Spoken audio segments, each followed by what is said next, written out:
Welcome to Beyond the Coverage. I'm Chris Horner. It's the 25 racing season starting here on the show. So what do I want to cover? Well, we got to back the film up a little bit if we want to talk about Team Ineos because, of course, they got rid of some riders at the end of the 24 season and they just got done signing here in January the sprinter, the Australian sprinter, Caleb Ewan, going over to Team Ineos.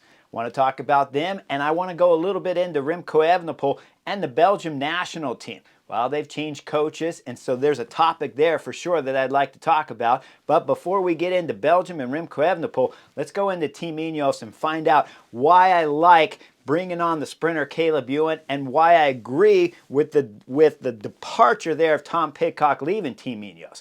Well, if we stick with Tom Pidcock first, because that was the first part of their move, was getting rid of the British riders. He went over to Q36.5. Do I like that move? I love that move. When you're paying a rider $2-point-something million a year, and they're doing 3 disciplines throughout the season, and one is going on vacation for mountain bikes, bike racing, right before the 24 Tour de France, I got to agree that if the British rider's not 100% focused on the road season when it starts proper come February and certainly by March, it's time to get rid of him and let him go someplace else, and he can grow up and find out whether or not if he wants to race road 100% or if he wants to do multiple disciplines. Now, you guys might ask me and start telling me in the comments that he's an Olympic gold medal, Chris. Of course there's value there. There really isn't. If we all sitting here right now on the Chesterfield had one big discussion about Team Ineos and were they successful last season, we'd all say no. That's because we're used to seeing Bradley Wiggins dominate the European peloton like he did when he won his Tour de France. We're used to seeing Geraint Thomas come in and win. We're used to seeing Chris Froome win for Sky and, of course, dominating all the way up until his injury started.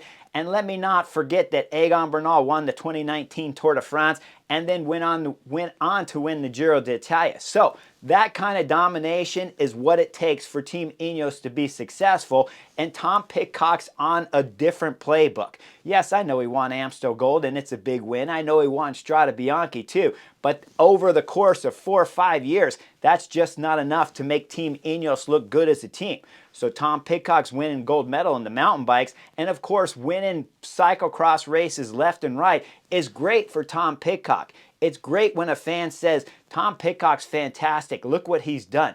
That is great, but you say the word Tom Pidcock, you don't say Team Ineos are great. No one's going to say Team Ineos is great because those couple wins that he's had, the big ones at Amstel Gold and Strade Bianche, are just not big enough to hold a team like Team Ineos successful throughout the season, and he's the highest paid rider. If we look at Geraint Thomas's interview, talking about there that Tom Pidcock was big time paid money. So you got to let him go. You got to let him go, and he's got to grow up to decide whether or not if he wants to be a roadie. Is you want to be a road snob like me up here on Beyond the Coverage, because that's why I cover the road scene.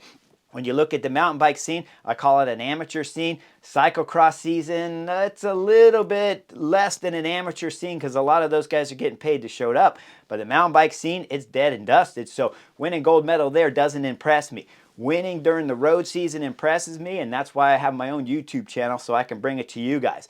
So for Team Ineos, I agree it was time to let Tom Pidcock go, and whoever let Tom Pidcock race mountain bike vacation before the 24 Tour de France, maybe you need to let that director go too, because that was a catastrophic move. So I'm happy with seeing Tom Pidcock go.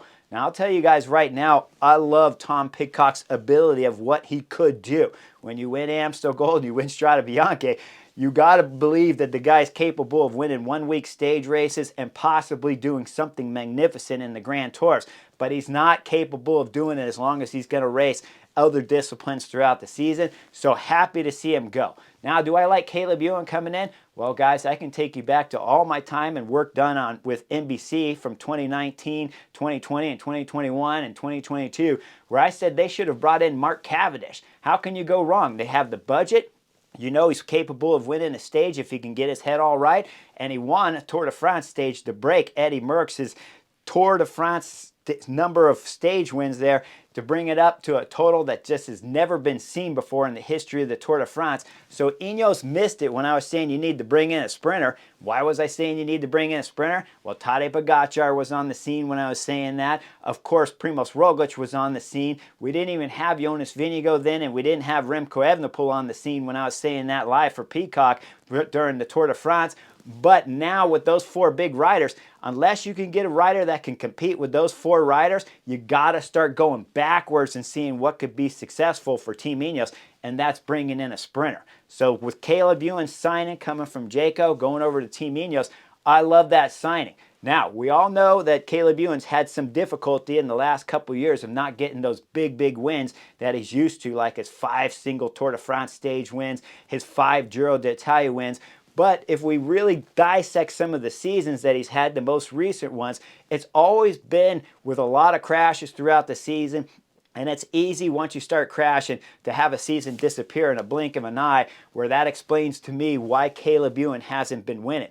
But the move for Caleb Ewan coming from Jayco over to Ineos, I think it'll bring him back up to the quality sprinter that we have known him to be. And I believe he was the best sprinter at least 1-2 seasons throughout his career, the best sprinter in the world. So there's no reason, like Mark Cavendish, where you see him come back at his best, that we wouldn't see Caleb Ewan come back to his best too, coming over to Team Ineos, because he has a magnificent lead-out squad. Now, he doesn't have a Michael Morkov that can get him into that last 600 into 200 meters to go, I don't believe at this moment.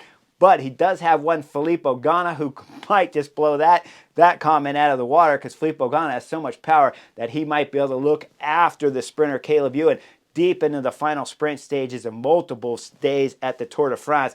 And if I take you back to the Giro d'Italia just a couple years ago, when it was none other than Mark Cavendish winning the last stage of the Giro, well, it was none other than Garrett Thomas leading out Mark Cavendish at that Giro, getting him deep in there. And that's what I believe Team Ineos 100% can do for Caleb Ewan. They can get him through that 10K all the way deep into that last 1.5, and maybe with a fantastic Filippo Ganna get him into a few hundred meters to go, which means Caleb Ewan's going to have a safe ride all the way coming into the finish. And we all know, watching Caleb Ewan's past Tour de France victories when he was riding with Team Lotto, that his team would always fall apart coming deep into the sprint stages as we're coming into the last few hundred meters, where Caleb Ewan then had to do some surfing on his own and then win with his pure speed. That's what the Australian rider has. So he doesn't necessarily need that last lead-out sprinter to get him into 200 meters to go, because he's so fantastic of surfing the wheels. What he needs is the confidence in knowing that a whole team is behind him. What he needs is Garrett Thomas leading him out like he did Cavendish. What he needs is Filippo Ganna going big time in there. What he needs is the big riders like the 2 Swifties, Ben and Connor Swift, doing big pulls, coming under a few kilometers to go to the line, and then getting a Filippo Ganna deep in there. I've seen many times, and we only have to go back to last Tour de France race where we saw where Carlos Rodriguez had more help coming into the final of those stages than Primož Roglič did over there, Bora Hansgrohe, keeping him out of trouble. So certainly Caleb Ewan has the opportunity of going into the big Grand Tour races of the 25 season and having a magnificent lead out all the way in and up to 1 kilometer to go, and quite possibly deeper. So I love the move here for Caleb Ewan. I think it's a successful move. I love the move from Team Ineos of getting rid of Tom Pidcock and then bringing on Caleb Ewan and replacing, so that they stop focusing so much 100% on winning Grand Tours, because, well, like I said, with Tadej Pogačar, Primož Roglič, Jonas Vingegaard, and Remco Evenepoel all in the picture, it's going to be hard to see that someone could come in and beat those guys while all 4 start the Tour de France. So this is a magnificent move to back the throttle off a little bit for GC, bring in a sprinter, try to lock up a couple stage wins at the Grand Tours, and then let a Carlos Rodriguez fight for that top 5, possibly a podium position for the Grand Tour races. Love the move. Now let's move over to Belgium and let's discuss what's going on over there, because, of course, Remco Evenepoel in December had an early crash where he took him out, caused his winter training, of course, to be terminated, where he had some issues with the clavicle, with fractures and fractured ribs and some ligaments torn. So the Belgian kid had a very, well, you can say it was a difficult winter, or you can say it's very relaxing. Sometimes I think if you're going to have an injury, it coming early in December and November could make it the winter time a bit more relaxing. I personally didn't like training camp in the 1st of January anyways, and didn't believe it was very important for a GC rider. Thought it was very important for the classic riders, but for a GC rider like Remco Evenepoel, it's not important for him to do Paris-Nice. How do I know that? Well, he did Paris-Nice last year, finished 2nd on the general classification, won stages, and of course went on to having a more beautiful 24 season, one of the best in his career, being double Olympic gold medal winner on the road, not the mountain bike. So we know that was important. But when we start looking at his Paris-Nice ride, it wasn't important. He could scratch Paris-Nice away from the calendar. He can take Trino Adriatico out. He can focus, as he said, of trying to come into the Spring Classics and finish him off with another Liège-Bastogne-Liège victory. But even if he doesn't show up in time for that, he has plenty of time to get ready for his #1 objective, which is going to be the 25 Tour de France. So I don't think the injury is going to be a big-time factor to the Belgium kid. In fact, I believe the Belgium kid can come into the season just a little bit later, come in quite a bit fresher, starting the season, missing that first month, and he can be fantastic. The only question mark really is whether or not if the ligament tears up around his shoulder could have some kind of factor on him. But with all of the injuries coming above the waist and not affecting his legs so much, I don't think it's going to have the same kind of impact that we saw early in his career when he crashed at Tour of Lombardy and then had a good year of recovery coming from that before we saw Remco Evenepoel just start his rise to the top of the European peloton. So I don't see anything happening there. So let's talk about going into the Belgium national coach and whether if I like the decision to get rid of Sven and bring in Serge Pauwels. Well, Sven, I don't believe was a very good director for the Belgium team. I can take you back to Leuven's, and that's what I'm sure all the national team coaches and selections there to decide the coach that's going to replace Vim is there for. When we start looking at Leuven's there in 2020 at the Road World Championships, and we look at the tactics that were played out, no Belgian cycling fan ever needs to be reminded of that nightmare day where they used up Remco Evenepoel, and I told you on the butterfly effect that Remco Evenepoel was capable of winning that Road World Championships on that day, but they wasted his energy. Wout came up short with the energy he had in his legs, and he ended up falling short of having a shot at winning the Leuven's. So it was a nightmare scenario. We start fast forward and you'll go, Chris, he won the Road World Championships in Australia. I know he did, but I don't know how much of that was by brilliant tactical racing. And when we start going into Glasgow and we start looking at that nightmare tactic there, where they are again using up too much energy all the time when you have a sprinter called Wout van Aert.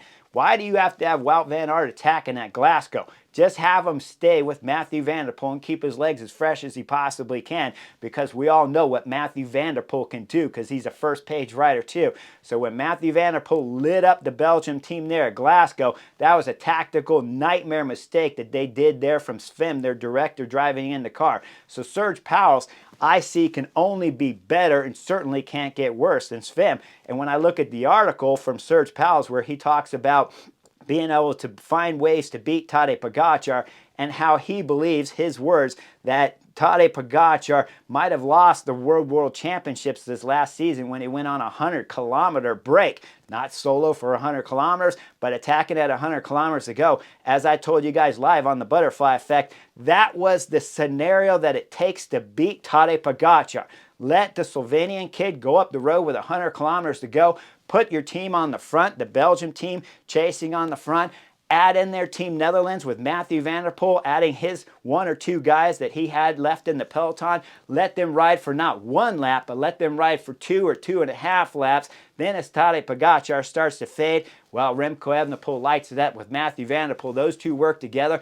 And the fact that the 24 Road World Championships went to Tadej Pogačar after that tactical nightmare there from the Belgium team, from Remco Evenepoel and Sven van Thornhout, when that tactical nightmare happened, I knew it was time to get rid of Sven, and bringing in Serge Pauwels and looking at his comments about the 24 Road World Championships, I got to agree with him 100% because, well, that's exactly what I told you guys on the Butterfly Effect after that Road World Championships finished. Tadej Pogačar was remarkable, no doubt about it, but he should have lost the 24 Road World Championships, and Belgium should have been in there battling with the Team Netherlands for Mathieu van der Poel to decide who was going to be wearing the rainbow band after the 24 Road World Championships, but tactically they fell apart and it's a nightmare. So it's time to change the director sportif, which I told you all the way back at Leuven's that director needed to go. Well, now he's out, Serge Pauwels is in. Can he do better? Well, you can't do any worse. So you know I like that move. Hopefully Remco Evenepoel's injuries will heal the way that it takes with the bones, those will heal up fast. The ligaments will come in good, and we'll see Remco Evenepoel firing on all cylinder again, which I believe 100% he will be. And I think that time off from the crash coming through this winter will be more just a little bit extended vacation time than anything else, but I could be wrong if the ligaments aren't quite healing right. Otherwise, I think Remco Evenepoel is going to be 100%. The 25 seasons just started down at the Tour Down Under. I'll start covering the bike racing once we get back over to Europe and start seeing the big races happening, where we see the favorites, the 5-star favorites on page 1 of the Butterfly Effect. Then I'll start covering the videos. So make sure you like and subscribe, and I'll see you guys on the next edition real soon.